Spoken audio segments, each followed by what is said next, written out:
नई Delhi railway station के इसी फुटओवर ब्रिज पर मौजूद हूँ, जहां कल रात इतनी बेतहाशा भीड़ थी कि स्थिति ऐसी बेकाबू ही 18 लोगों ने अपनी जान गंवा दी। इस वक्त आप देख रहे हैं पुलिस की मूवमेंट वो दिखाई दे रही है, लोगों को रुकने नहीं दिया जा रहा है। जितने अलग अलग प्लेटफॉर्म पर अभी अभी यात्री उतर रहे हैं, वो धीरे धीरे करके यात्री यहाँ से प्लेटफॉर्म नंबर 16 के आगे जो अजमेरी गेट वाला द्वार है वहां पर निकलते हुए दिखाई दे रहे हैं। और जो तत्परता इस वक्त पुलिस की दिखाई दे रही है वो भी आपको दिखानी जरूरी है। आप देख रहे हैं कि पुलिस के जवान इस वक्त तकरीबन हर प्लेटफॉर्म के ऊपर, इस वक्त हर फुटओवर ब्रिज के पास आपको दिखाई देंगे, जो इस ट्रैफिक को लगातार मूव करा रहे हैं। यहाँ रुकने नहीं दिया जा रहा, स्टे नहीं करने दिया जा रहा। अभी अभी एक ट्रेन से निकले यात्री। आप कहाँ से आ रहे हैं? मैडम मैं तो प्रयागराज से आ रहा हूँ। से आ रहे, ट्रेन की क्या स्थिति थी मैं ये जानना चाहती हूँ। ट्रेन की स्थिति प्रयागराज में बहुत बुरा हाल था, ठीक है। आगे से जो पटना से आ रही थी, पीछे से सारे शीशे उसे टूटे हुए थे और लोग चढ़ नहीं पाए, उनकी जो सीटें थी बिल्कुल खाली थी। और हम भी बहुत मुश्किल से चढ़ पाए ट्रेन में। कोई फैसिलिटी नहीं है रेलवे की तरफ से। क्या नाम है आपका? शिव कुमार सिंह। आप सोचिए सर क्या परिस्थिति थी, बताइए। क्या आप लोग कहाँ से आ रहे हैं? आप क्या अलीगढ़ से आ रहे हैं। ट्रेन की व्यवस्था क्या थी? बढ़िया है, कोई दिक्कत नहीं आई। आपको कोई दिक्कत नहीं। देखिए, दो तरीके की रिएक्शन हमने आपको बता दिए। अलीगढ़ से आने वालों को कोई दिक्कत नहीं आई, लेकिन प्रयागराज से आने वाले लोगों को दिक्कतें पेश आई है। माता जी आप कहाँ से आ रही हैं? प्रयागराज से। बहुत भीड़, बहुत हम लोग परेशान। सारे रास्ते प्रयागराज का बंद कर दिया। कभी कह रहा है उधर गेट से। ट्रेन की स्थिति क्या थी? ट्रेन में भी बहुत भीड़ थी। स्टेशन पर इतनी भीड़ थी कि मत पूछो। चढ़ना बहुत मुश्किल था। हम लोग बहुत मुश्किल से ट्रेन में चढ़े। 3 ट्रेन छोड़ के तब चौथा ट्रेन पे चढ़े। आप देखिए, ये भीड़ की कहानी है। आप कहाँ से आ रहे हैं? प्रयागराज से। क्या परिस्थिति थी ट्रेन की? बहुत ज्यादा भीड़ है सब। ट्रेन में चढ़ना मुश्किल हो रहा है? बहुत मुश्किल हो रहा है। स्लीपर कोचेस में भी क्या बहुत भीड़ थी? बहुत भीड़ है। जिनके पास टिकट नहीं थे क्या वो भी चढ़ गए थे? जिसके पास टिकट है वो भी, जिसके पास नहीं है वो भी, सारे भर रहे बिल्कुल ही। सारे भर रहे थे। अब बताइए टिकट लेने का मकसद क्या और फायदा क्या अगर बिना टिकट वाले भी ट्रेन में चढ़े चले जा रहे थे। तो इस वक्त जो भीड़ आप देख रहे हैं, इस वक्त प्लेटफॉर्म नंबर 12 और 13 से आती हुई ये भीड़ इस वक्त आप देख रहे हैं। कहाँ से आ रहे हैं आप लोग? महाकुंभ प्रयागराज से। आप ट्रेन से आए? ट्रेन से आए जी। ट्रेन की स्थिति क्या थी? प्रशासन ने बहुत अच्छी सुविधा कर रखी है। मान्य ईमानदारी से बताइए, टिकट लेकर ट्रेन में चढ़े थे या यूं ही चढ़े थे? टिकट लेकर ट्रेन में चढ़े हुए हैं सब। कौन सा टिकट लिया था आपने? स्लीपर का? जनरल का। जनरल का टिकट लिया था। अभी जो बता रहे हैं कि स्लीपर में जिनका रिजर्वेशन नहीं है वो भी चढ़ गए थे। ऐसा कुछ नहीं है, नॉर्मल सुविधा, सारी सुविधा माननीय योगी आदित्यनाथ जी ने सब कुछ। पुलिस प्रशासन इतना दुरुस्त है कि कोई ऐसी नहीं है। कोई अपनी कमी से गलती करता है तो होती है, बाकी ऐसा कुछ नहीं है। ये बताइए कहाँ से आ रहे हैं आप? ये इलाहाबाद। प्रयागराज से ट्रेन आराम से पकड़ ली गई? बिल्कुल। ट्रेन में कोई व्यवस्था या अव्यवस्था, क्या परिस्थिति आपने देखी? अव्यवस्था के लिए खेद था, थोड़ा अव्यवस्था थी। क्या परेशानी आ रही थी? परेशानी चढ़ने की उतरने की परेशानी थी, तो बहुत दिक्कतें आ रही थी उधर। भीड़ बहुत ज्यादा थी क्या? ट्रेन व्यवस्था तो ऐसी है कि मतलब बस स्टैंड पे जाने के लिए कोई साधन नहीं है, कुछ भी पैदल ही जाना पड़ता है। बहुत सोचिए, बस तो फुल, ट्रेन तो फुल, जहाँ जाए वहाँ पर भीड़ ही भीड़ दिखाई दे रही है। अभी अभी जो लोग उतरे हैं इन ट्रेन से वो अपनी आप बीती खुद बता रहे हैं, कह रहे हैं कि भीड़ बहुत ज्यादा है और ट्रेन में चढ़ना अपने आप में एक बड़ा चैलेंज हो गया है। ये एक बड़ी बात समझ में आई। कहाँ से आ रही हैं आप? हम नई दिल्ली से, वहाँ सारा लक्ष्मी नगर से। तो अभी आप ट्रेन पकड़ने जा रही हैं? कौन सी ट्रेन है? मेरा कैंसिल हो गया टिकट। कौन सी ट्रेन थी? कौन सी ट्रेन थी? ये काशी विश्वनाथ से जाने वाली थी? यस, सूर्यागढ़। कब पता चला ट्रेन कैंसिल हो गई? बस अभी 11 बजे। 11 बजे पता चला। अब आप क्या करेंगी? अब जाना है, मैं शादी है दीदी घर में, मेरी दीदी लड़की की शादी है, मैं गाड़ी नहीं पा रही हूँ। आप ये सोचिए, अब जिसको ट्रैवल करना है, जिसको शादी अटेंड करनी है, टिकट था वो भी कैंसिल हो गया। हम लोग आ रहे हैं मगध एक्सप्रेस से, जो इस्लामपुर से चलती है। तो ये ट्रेन जब इस्लामपुर से चलती है तो वहाँ पर वो एकमात्र ट्रेन है जो दिल्ली के लिए आती है और वो प्रयागराज के लिए आती है। जो प्रयागराज के श्रद्धालु हैं वो पूरी तरीके से ट्रेन को हाईजैक कर ले रहे हैं और उसके बाद अब आप पटना, आरा, बक्सर कहीं भी किसी भी क्लास में फर्स्ट एसी को छोड़ करके सेकेंड, थर्ड, स्लीपर हर जगह वही लोग हैं। तो मैं जो अनुभव किया हूँ कि वहाँ से आने के बाद मतलब इस्लामपुर से वो ट्रेन पकड़ने के बाद आप दूसरी जगह आपके पास कंफर्म टिकट हो, वेटिंग हो, आप ट्रेन में नहीं चढ़ कोई गारंटी नहीं है। सोच लीजिए कि टिकट अगर आपका कंफर्म भी है तो भी कोई गारंटी नहीं कि आप एक अच्छी, बोलिए। जो इस्लामपुर से ट्रेन आ रही है उससे आप श्रद्धालुओं के लिए प्रयागराज के लिए ट्रेन बढ़ा दीजिए ताकि ये जो अव्यवस्था है उससे निकला जा सके। एक तरफ आप 144 साल बाद कुंभ का आयोजन बता करके पूरा प्रचार भी कर दिए, आप संसाधन नहीं दे रहे हैं, लोग एक दूसरे को ये जो बड़ी बात इन्होंने कही है, उन्होंने कहा है कि श्रद्धालुओं के लिए व्यवस्था होनी चाहिए।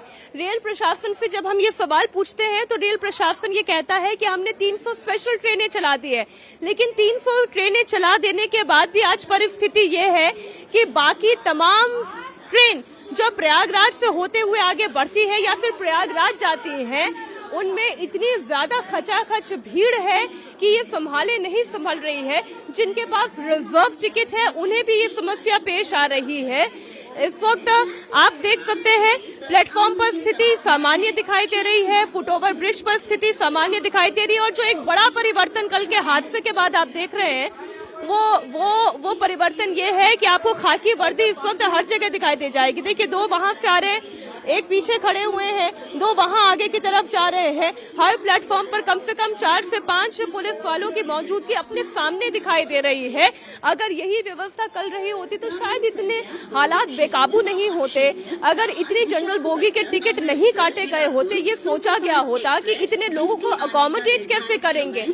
80 लोगों की कैपेसिटी की एक बोगी होती है, अगर उस एक बोगी में 180, 200, 300 लोग अगर भर दिए जाएं तो वो कैसे सांस लेंगे, कैसे ट्रैवल करेंगे। शौचालय कहने को आप ट्रेन को मॉडर्नाइज कर दें, लेकिन उस मॉडर्नाइज ट्रेन में इतनी भीड़ भर दें और फिर ट्रेनों को भी कैंसिल करने की नौबत आ जाए। ऐसे मॉडर्नाइजेशन का क्या फायदा है, ये सवाल क्या नहीं पूछा जाएगा। इस वक्त जो तमाम लोग आप देख रहे हैं यहाँ से गुजरते हुए, कुछ ट्रेन अभी पकड़ने के लिए अलग अलग प्लेटफॉर्म पर मौजूद हैं। जैसे कि इस वक्त हम प्लेटफॉर्म नंबर 8 और 9 के इसी फुटओवर ब्रिज पर मौजूद हैं। स्थिति सामान्य है, लेकिन एक जो आप चीज देखेंगे, बड़ा परिवर्तन प्लेटफॉर्म नंबर 14, 15 और 16 पर तो मोटी मोटी रस्सियां बांध दी गई हैं, लेकिन जरा मैं अपने कैमरा पर्सन अमित ठाकुर से कहूंगी कि वो प्लेटफॉर्म नंबर 7 की तरफ अपना कैमरा लेकर जाएं।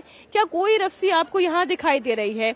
या फिर प्लेटफॉर्म नंबर 8 और 9 की बात कर लूं तो क्या कोई रस्सी आपको यहां पर दिखाई दे रही है? नहीं दिखाई दे रही है।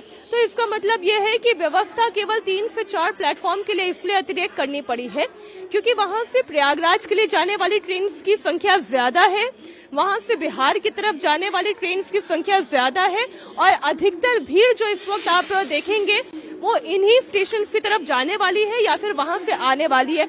कुछ और लोग यहाँ पर आ रहे हैं, मैं जरा एक बार उनसे पूछ लेती हूँ। कहाँ से आ रहे हैं भाई साहब? हम तो आ रहे हैं लखनऊ से। लखनऊ से। ट्रेन की स्थिति क्या है? ट्रेन की स्थिति मत पूछिए, बहुत हालत खराब कर दिया है क्योंकि बहुत भीड़ है। बहुत भीड़ है, हालत खराब कर दिया है, ये कह रहे हैं। आरपीएफ इस वक्त किस तरीके से काम कर रही है वो भी देखना और समझना बहुत जरूरी है। वो लगातार अनाउंसमेंट कर रही है। आप एक रिपोर्ट देखिए हमारे सहयोगी की।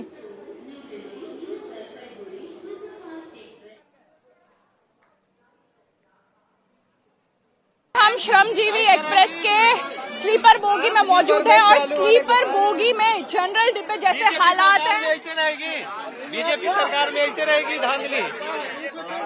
कि अगर मैं अपने कैमरा पर्सन से कहूंगी अगर वो अंदर आ पाए किसी तरीके से, वो अंदर जाके दिखा पाए कि कैसे हालात है, कैसे लोग एक दूसरे के ऊपर चढ़ के इस ट्रेन में सफर करने को मजबूर है। कैसे उसका इसमें अभी तक अभी इस बोगी में कम से कम इस बोगी में 500 लोग मौजूद हैं और लगभग 400 से ज्यादा आप देख रहे हैं। जो श्रमजीवी एक्सप्रेस की अभी तस्वीर मेरी सहयोगी दिखा रही थी, कुछ वैसी तस्वीर संपूर्ण क्रांति एक्सप्रेस की भी थी। आप देख रहे हैं लोग या तो स्टेशन पर आते हैं कोई ट्रेन पकड़ने के लिए या फिर स्टेशन पर उतरते हैं, लेकिन जो एक्सपीरियंस वो लेकर आते हैं वो अपने साथ लेकर जाते हैं। अपने अगले ट्रैवल के लिए अगर कोई भयभीत हो जाए तो क्या करे, लेकिन उनके पास कोई और दूसरा संसाधन भी तो नहीं है। अगर संसाधन होता तो वो फ्लाइट से क्यों ना ट्रैवल कर लेते, अगर संसाधन होता तो अपनी कार से क्यों ना ट्रैवल कर लेते। संसाधन, सबसे आसान संसाधन ट्रेन ही लगता है, इसलिए हर दिन इतने लाखों की संख्या में लोग ट्रेन से ट्रैवल करते हैं। लेकिन अगर व्यवस्था समुचित ना हो तो चिंता तो होना लाजमी है ही। कुछ लोग आप देख रहे हैं यहाँ चारों तरफ नजर आ रहे हैं, अभी अभी यात्रा करके कुछ लोग उतरे हैं।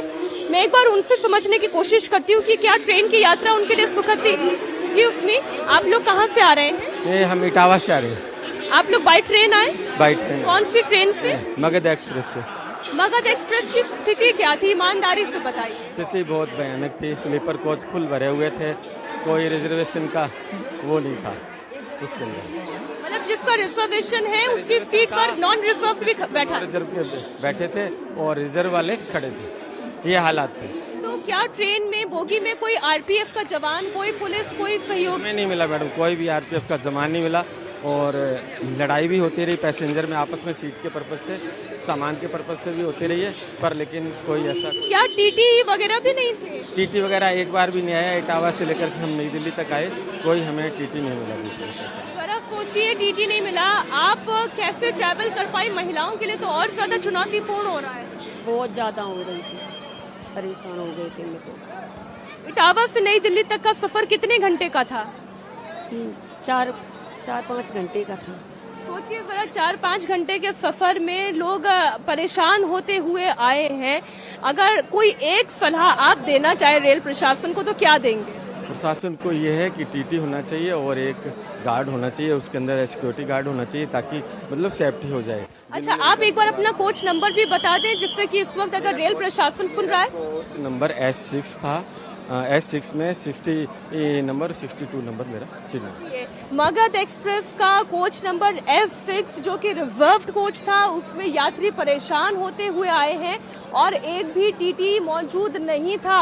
रेल प्रशासन इस वक्त अगर इंडिया टीवी देख रहा है तो वो ये नोट कर ले, मगध एक्सप्रेस के कोच नंबर S6 में एक भी टीटी की मौजूदगी नहीं थी। आप कहाँ से आ रहे हैं? मैम मैं तो कोलकाता से आ रहा हूँ। कहाँ से? कोलकाता से। कोलकाता से कौन सी ट्रेन से आए? मैं तो मैम बाई एयर आया, अभी जाना है, चंडीगढ़ जाना है।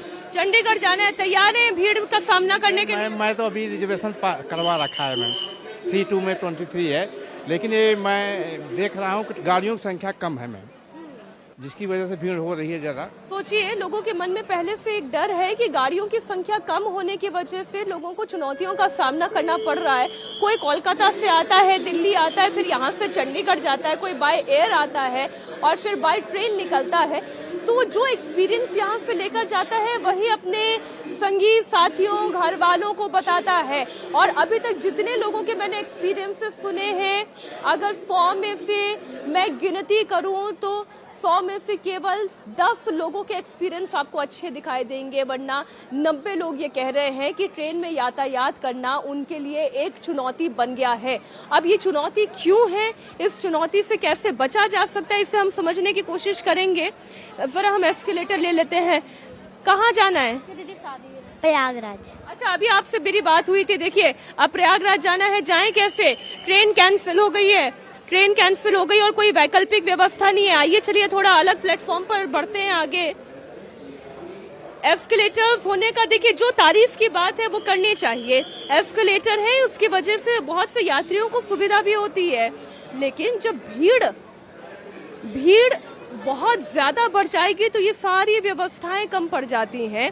इस वक्त हम जिस प्लेटफॉर्म पर उतर रहे हैं, कुछ यात्री यहाँ पर दिखाई दे रहे हैं। एक गाड़ी यहाँ पर अभी लग के खड़ी हुई है, इससे थोड़ा नाम पढ़ने की हम कोशिश करते हैं। हम AC बोगी के आगे आकर खड़े हुए हैं। सामने एक गरीब रथ है, वो भी बोगी तैयार है, इंतजार किया जा रहा है। आप कौन सी ट्रेन से ट्रैवल करने वाले हैं? वंदे भारत। वंदे भारत कितने बजे की है? 3 बजे की है, लेकिन लेट है 4 घंटे। 4 घंटे लेट है। वंदे भारत से कहाँ जा रहे हैं? इलाहाबाद। सोचिए, प्रयागराज जा रहे हैं, वंदे भारत जो कि एक अच्छी व्यवस्थित ट्रेन कही जाती है, वो भी 4 घंटे लेट है। अब 4 घंटे आप क्या करिएगा? वेट करना पड़ेगा, और क्या है, और कोई बेचारा ही नहीं। सोचिए इंतजार करना पड़ेगा। कितने लोग हैं आप लोग परिवार में? 3 लोग। आप 3 लोग हैं। आप 3 लोग यहाँ पर इंतजार करेंगे अगले 4 घंटे तक। क्यों? क्योंकि ट्रेन लेट चल रही है।